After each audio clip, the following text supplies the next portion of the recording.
ദിവസങ്ങൾ നീണ്ട കാത്തിരിപ്പിനൊടുവിൽ കേരളത്തിന്റെ ജനവിധി നാളെ അറിയാം. രാവിലെ 8 മണിക്ക് വോട്ടെണ്ണൽ ആരംഭിക്കും. തിരിച്ചുവരുമെന്ന പ്രതീക്ഷ UDF-നും ഭരണ തുടർച്ചയുണ്ടാകുമെന്ന ആത്മവിശ്വാസം LDF-നുമുണ്ട്. കേരളത്തിൽ അക്കൗണ്ട് തുറക്കുമെന്ന പ്രത്യാശ BJP പുലർത്തുന്നു. 25 ദിവസത്തെ കാത്തിരിപ്പിനൊടുവിൽ കേരളം ആര് ഭരിക്കുമെന്ന് നാളെ അറിയാം. 10 വർഷത്തിന് ശേഷം കേരളം മാറി ചിന്തിക്കുമോ അതോ ഇടത് ഭരണം തുടരുമോ എന്ന ആകാംക്ഷയിലാണ് ജനം.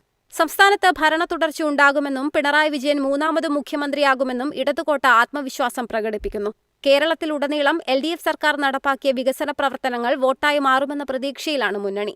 എന്നാൽ സംസ്ഥാനത്തെ ഭരണവിരുദ്ധ വികാരം വോട്ടായി മാറുമെന്നും ഭരണം തിരിച്ചുപിടിക്കുമെന്നുമുള്ള ആത്മവിശ്വാസം UDF കേന്ദ്രവും പ്രകടിപ്പിക്കുന്നു. ലോക്സഭാ തദ്ദേശ തെരഞ്ഞെടുപ്പുകളിലെ കനത്ത വിജയത്തിന്റെ സ്വാഭാവിക തുടർച്ച നിയമസഭാ തെരഞ്ഞെടുപ്പിൽ ഉണ്ടാകുമെന്നും 80 മുതൽ 85 സീറ്റ് വരെ നേടുമെന്നുമാണ് UDF-ന്റെ കണക്കുകൂട്ടൽ. 75-ലധികം സീറ്റ് ലഭിക്കുമെന്ന് LDF-ഉം കണക്കുകൂട്ടുന്നു. 61 സീറ്റുകളിൽ ഉറച്ച വിജയവും 14 സീറ്റിൽ മേൽക്കൈയുമാണ് പ്രതീക്ഷിക്കുന്നത്. അതേസമയം കേരളത്തിൽ അക്കൗണ്ട് തുറക്കാൻ കഴിയുമെന്നും വോട്ട് വിഹിതം ഉയർത്തുമെന്നും BJP പ്രത്യാശ പ്രകടിപ്പിക്കുന്നു. രാവിലെ 8 മണിക്കാണ് വോട്ടെണ്ണൽ. ആദ്യം തപാൽ വോട്ടുകൾ എണ്ണിത്തുടങ്ങും. കനത്ത സുരക്ഷയിലാണ് വോട്ടെണ്ണൽ. എളുപ്പത്തിൽ സമ്പാദ്യം വളർത്താം. ഇന്ന് തന്നെ മൈഫിൻ TV ആപ്പ് ഡൗൺലോഡ് ചെയ്യൂ.